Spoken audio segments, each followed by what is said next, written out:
In today's economy, more people than ever are looking to buy and sell businesses. But how do you do it?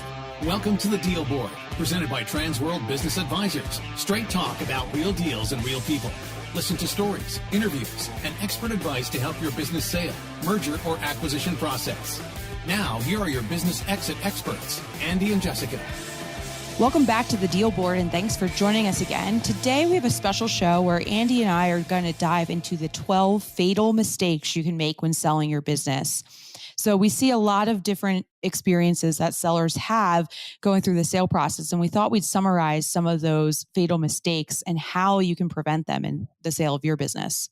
Yeah, the whole process is fraught with, pitfalls, and we've seen this over the years. We've been doing this for decades now. And, these are kind of like the 12 top things that can happen during your sale. And we hate for this to be self-serving, but it does really show why you have to have a great team, including a lawyer, including an accountant, including a great intermediary, when selling your business.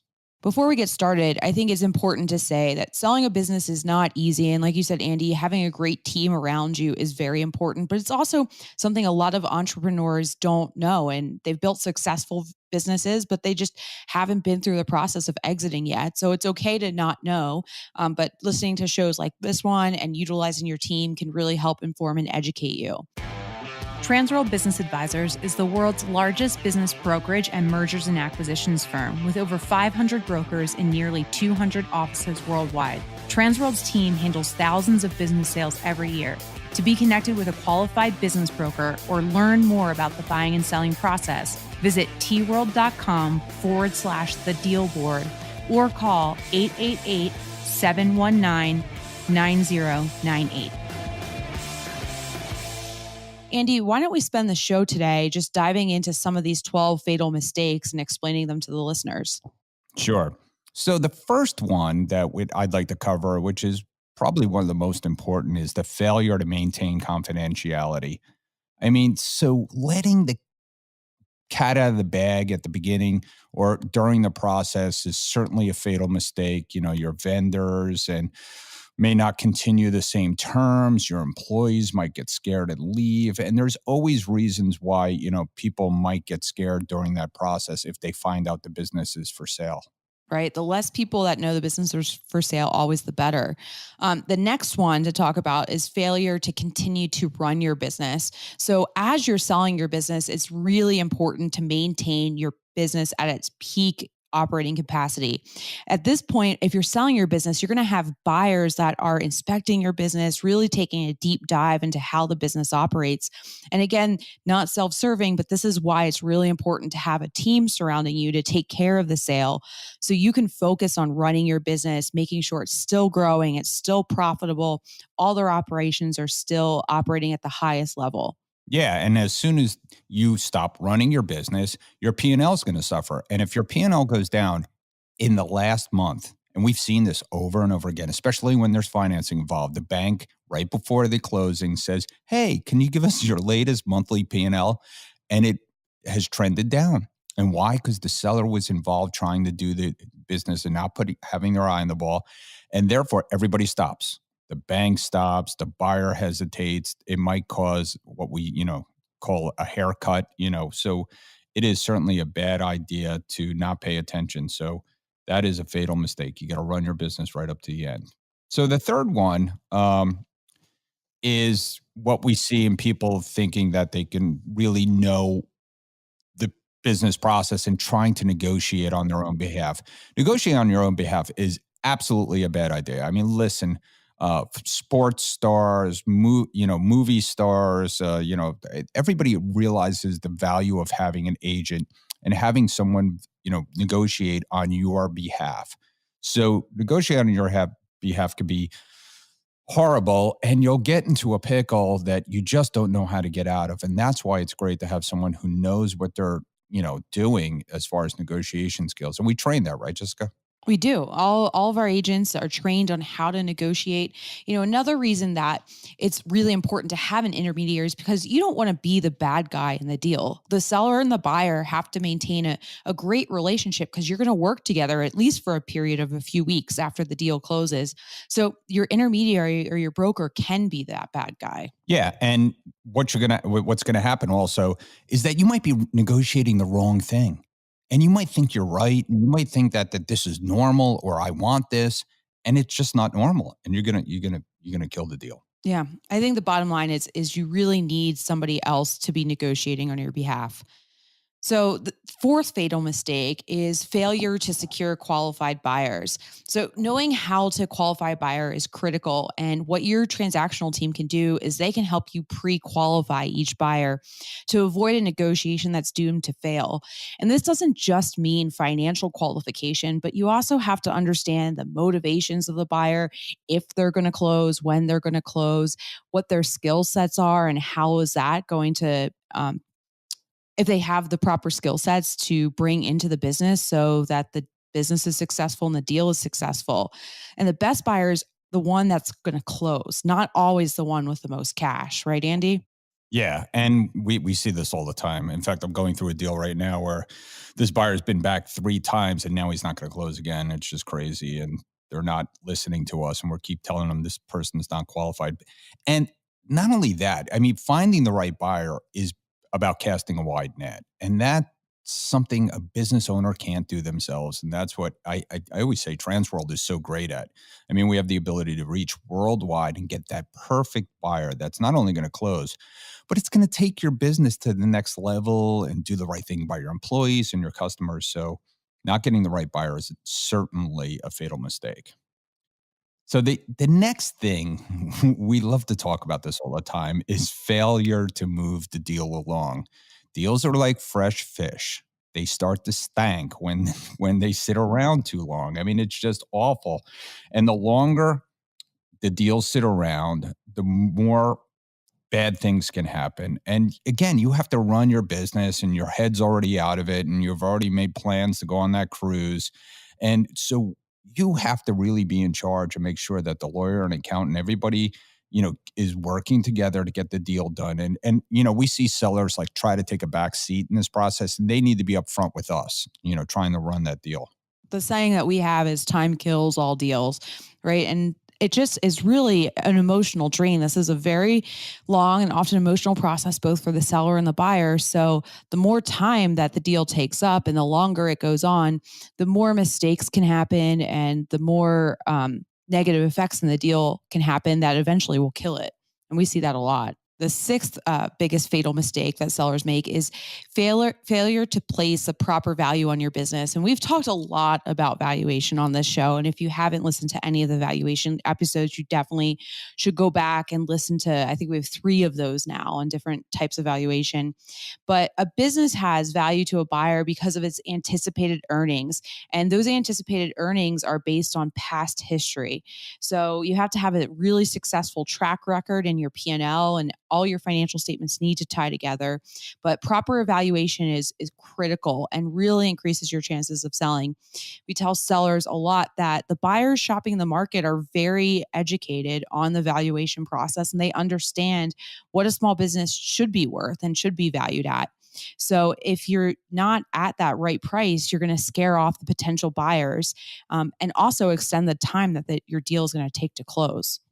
Yeah, we see that a lot. I mean, so when you go to value your business, there needs to be there's kind of like a magical kind of range that it's not too high to scare off potential buyers, but it's not too low to people. Sometimes it's too low. People are like, wow, that's too good of a deal. That's kind of scary. So there's certainly a great range, and the Trans World team, they have a great they have a great report that you can order. It may cost you a few bucks up front, but it's so worth it to just see what the marketplace is out there. And if you're really scared, certainly you could get a third party valuation, not necessarily needed just to go to the marketplace, but it's not a bad idea, of course. So the seventh fatal mistake that we see out there is failure to properly structure the deal. And it's certainly a balance. I mean, sellers usually have a limited knowledge about the available alternatives for structuring a deal. And there's a definite, disadvantages and probably a, costly one if you make the wrong choice about how to structure a deal. Certainly, if you put too much money on the future earnings, or if you put too much money on the future note or buyouts, it could really cost you in the end. So, leverage buyouts, certainly leases, royalties, earnouts, consulting agreements, non-compete contracts, those things could help close a deal and make the buyer feel good too. But at the same time, it's a risk. So there's certainly a balance, right? All right, there's definitely a balance, and especially with earnouts and seller notes, there's a lot of room for error there, and there's proper ways to protect yourself in those deals. But your transactional team, your broker, your lawyer can really help you navigate those negotiations. Yeah. I mean, proper structure can get a deal done. That's the good news. The bad news is it could be a fatal mistake. So that's, again, you need to be educated. Number 8, failure to prepare properly for due diligence. So due diligence is the inspection period where the buyer really gets to investigate all the claims that the seller and their broker made throughout the process. And due diligence is key. It is the probably biggest hurdle that you have to overcome in a deal. So it's very imperative to be prepared and organized going into this. And if you're working with a team, they will prepare you for what is a buyer going to ask you for during due diligence? What should you expect? And you should have those documents well organized and ready to submit to a buyer, and also be able to defend and substantiate any representations you've made during the sale process. Due diligence is really confusing, but this is where your transactional team should thrive. Yeah. And we always have a saying. We have a saying that says, the seeds of inconsistency grow wildly. So if you don't properly prepare for due diligence and you make representations that turn out to be false, even one of those representations casts doubt on all the rest of your representations. I'm stuttering just because it's that scary. So you definitely want to make sure you go out to the market properly and be ready. So the ninth fatal mistake that we like to tell people is, again, it's about finding the buyer. It's failure to market the sale. If your business sale, is being handled by one person, or you put it out to just one advisor or two, and they have limited advertising resources, you're never going to find the right buyer at the highest selling price. So, with Transworld and some, there's some other good intermediaries out there, certainly. But with a huge network, we literally get hundreds of responses for buyers, right? Right. I mean, hundreds. And then we have our internal buyer databases of thousands, pre-vetted private equity investment firms. I mean, when you put it all together, it's got to be in the hundreds of thousands of buyers. And we like to say, we like to create like a mini trading floor. It's almost like a NASDAQ for selling small businesses. I think NASDAQ's going to yell at me one day for saying that, but it is. I mean, it produces the best buyers at the best price, and you'll be surprised. I mean, sometimes those buyers are right under your nose. It's a customer or it's a competitor. But, again, just to keep those people honest, you want to make sure that you cast a wide net. It's like finding a needle in the haystack. It's not like selling a house where a buyer can change the color of the house and it fits them perfectly. You have to talk to literally hundreds of buyers to find the perfect buyer for your business. So number 10 in fatal mistakes in selling your business is failure to seek the right professional assistance. And we see this a lot, and we totally understand that business owners already have pre-existing relationships, especially when it comes to your attorneys, your financial professionals, your accountants. But you really need to make sure if they're assisting in the sale process that they've been through this sale process before and fairly recently. So I always ask people to talk to their attorneys, talk to their CPAs, and ask them, how many business transactions have you been through in the last year? And even though your attorney might have been great in helping you set up your business or navigating the growth of your business, they might not be the right one to help sell the business. And you really need the right advice from the right professionals during this process. I mean, the wrong professional can lead you to make bad decisions. You can lose deals. You can expose yourselves to liabilities that you really shouldn't have to. So this is a really critical piece in the deal transaction. It is. I mean, we have a deal right now and we're reaching out. Actually, It's someone in Ohio has a deal, and it just happens to turn out to be an international purchase with a visa, and the attorney happens to be local, and they reached out to me to talk to the attorney because they closed the deal. And because the attorney is not adept at usually closing these kinds of deals, he's waiting for one or two things to happen. And the buyer's been in there for 2 weeks and the seller hasn't gotten their money.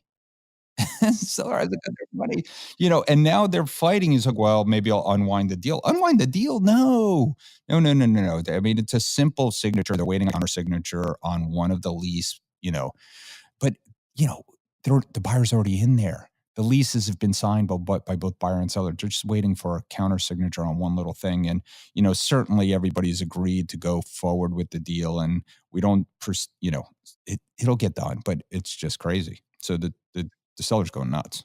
All right. Yeah. And that's just, I mean, I think that's a great example of like the right deal team, the right broker, the right attorney really help you navigate this whole process and what the steps are and what order they should get done in and wrap up the deal to make sure you as a seller have no liability like this seller potentially does after the deal is done. Yeah. And the other thing we see is that, you're paying your attorney or your accountant or whatever who's never done that before. You're paying them to learn how to do it. And it can be a very, very expensive process. So, like you said, just because someone handled another legal issue for you and did a great job doesn't mean that they're adept at selling a business. And so people always ask, well, how do I find out who is adept? And it's like, listen, you can ask around and you can ask your broker, and they're like, well, you're just going to give us someone that's going to, just close the deal and work for you.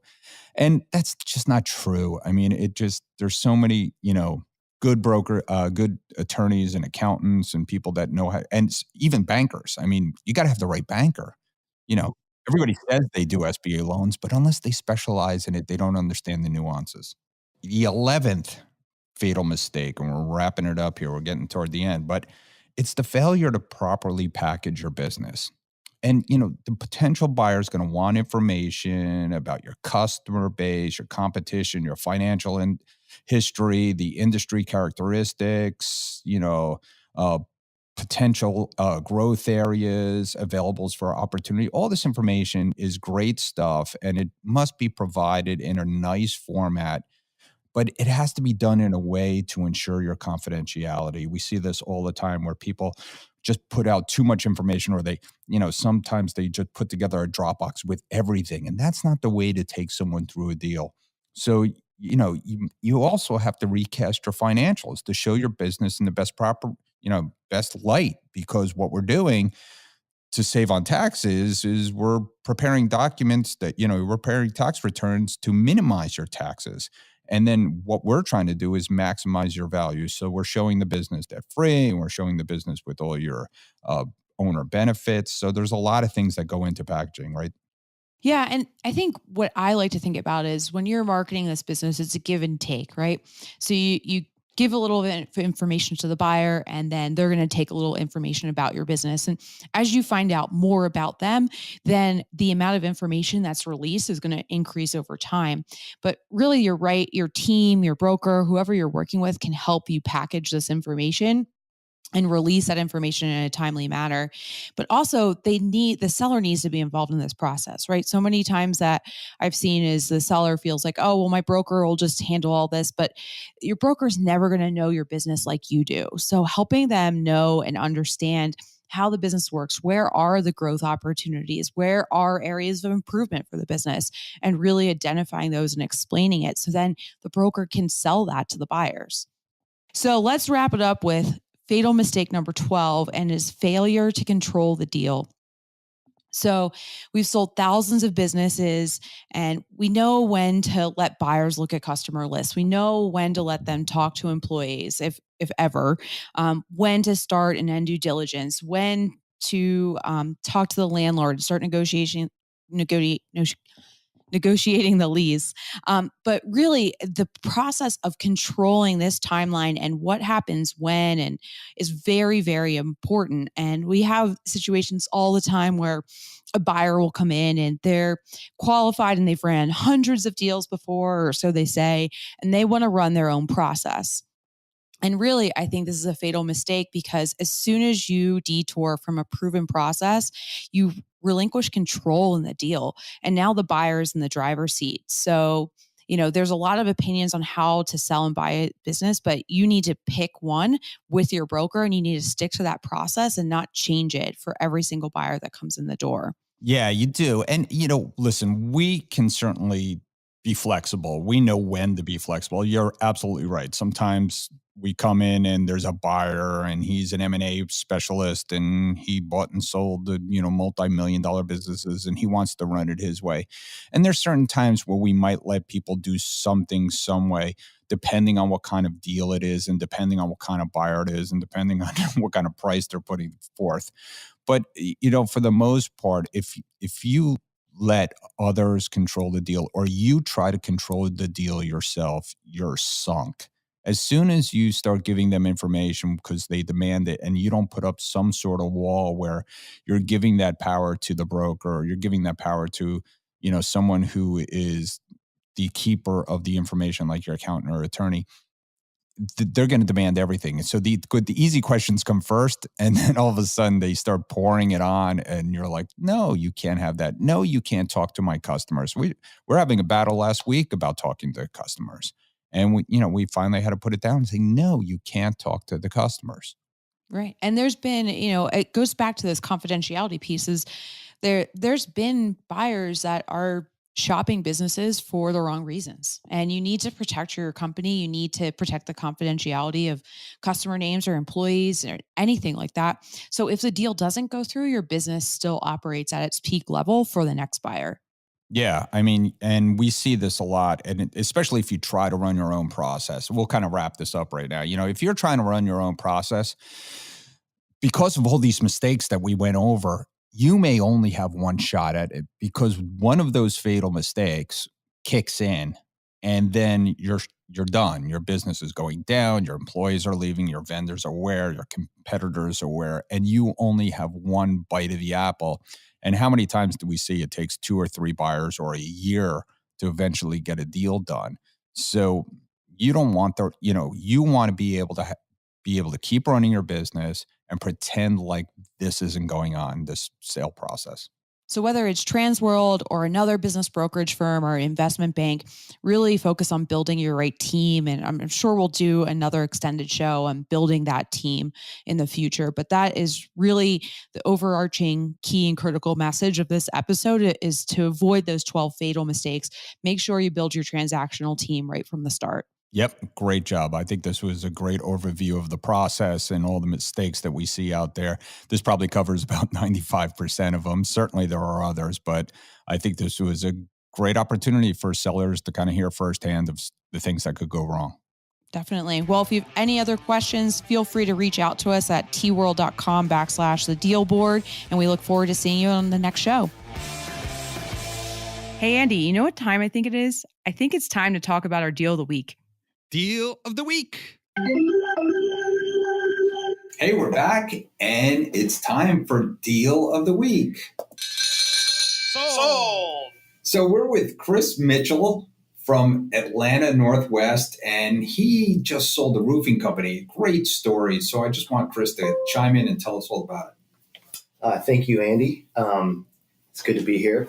So this deal was a roofing company in the Northwest Atlanta area.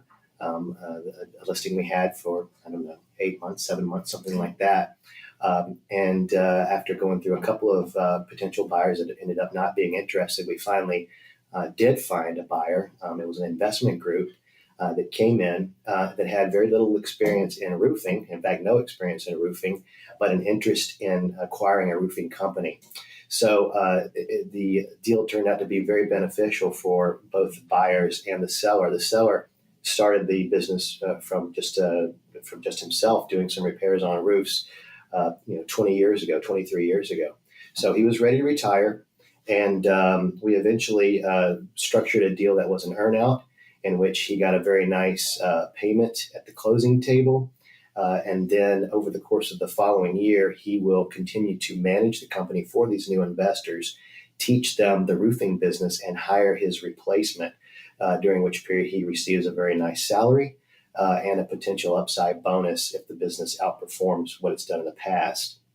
So it was a tremendous win-win.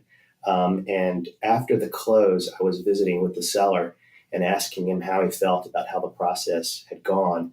And really the icing on the cake for this deal was when he told me that, he said, "Chris, prior to meeting you, I was really just trying to decide what day I was just going to close my doors and stop working."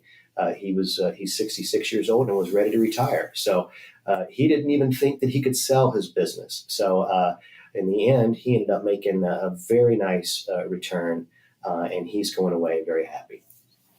So real quick, how much did the business sell for and how much did it make? Approximate multiple. So the business sold for $475,000, and that was about a 1.8 multiple. Perfect. Well, thanks for coming in today. And if somebody wants to get in touch with you, Chris, how best? Well, they can, of course, reach me at cmitchell@tworld.com, or they can call at 404-600-1205. Hey, Jessica, you know what time it is? Money time? Almost. It's time for Listing of the Week. Hey, we're back with Listing of the Week, and we're joined by Chris Mitchell from Atlanta Northwest, and he's got a listing on a med spa that he wants to tell you about. Hello, Andy. Yes, this listing is a very new listing that we have recently picked up. It's a med spa. If anyone doesn't know what a med spa is, that's a place where you can go get Botox injections, cool sculpting for weight loss, and other types of cosmetic and skincare services. This is a fantastic business, a beautiful office in a great part of town, a thriving economic area northwest of Atlanta. The owners have had the business for about 8 years, and they're now ready to retire. It's a husband and wife who own it. He's 70 years old, and you're not allowed to ask how old she is, but she looks considerably younger. And that may be due to the services that they offer. So this business is very attractively priced at $130,000. It's currently generating about $75,000 per year of discretionary earnings, so that's less than a 2 times multiple. Very good pricing, and the owner, the wife, is willing to stay with the business for up to a year to help the new owners get it under hand and make sure they understand it. Great, Chris. And if someone's interested, how best to get in touch with you?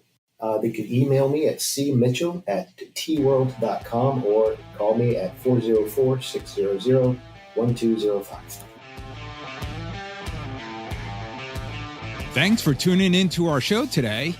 If you like the podcast, don't forget to subscribe through your favorite podcasting app and leave us a review. If you have questions or suggestions for the show, visit us at tworld/thedealboard or email us at thedealboard@tworld.com.